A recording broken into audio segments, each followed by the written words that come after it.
Derek, thank you so much for that update. Now, are the effects of Ada leading some construction projects to pollute one of our major rivers?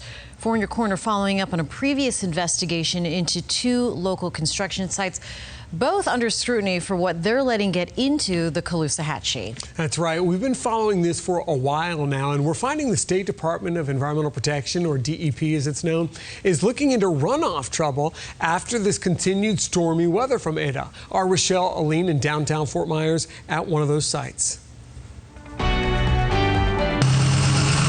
Look familiar? Okay, how about now? We're back at two different construction sites in the Fort Myers River District who were slapped with fines back in August for letting debris run off into the Caloosahatchee River. After a brief pause, construction has continued, and according to the State Department of Environmental Protection, despite both sites taking measures to fix the problem, it's back. Pictures taken after Tropical Storm Ada passed us by show proof. This comes after the Silver Hills project, closest to the river, just paid $19,000 in fines to the state from the last go-around. The City Walk project, just one street over, has to pay more than $47,000 in fines. I contacted the three people closest to the issue, both site owners and Fort Myers Mayor-elect Kevin Anderson, but no luck because they didn't return my calls. This much, though, we can confirm.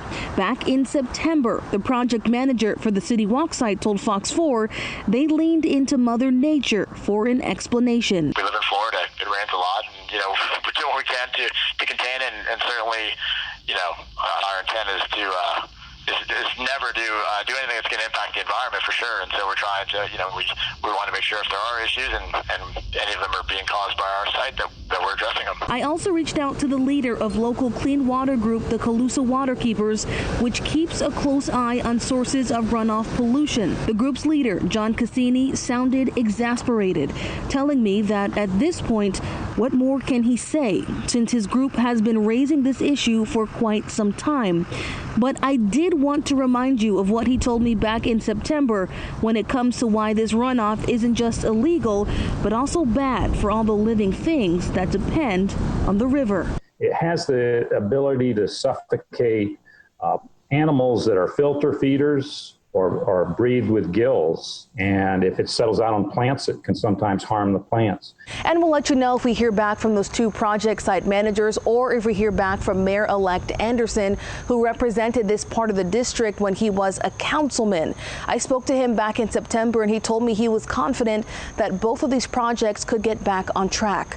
As far as the DEP is concerned, they told me that they have inspected and walked through these sites, that they've talked to both site project managers, and that they're going to be increasing the number of inspections that they're doing at both of these project sites. In Fort Myers, Rochelle Aline, Fox 4.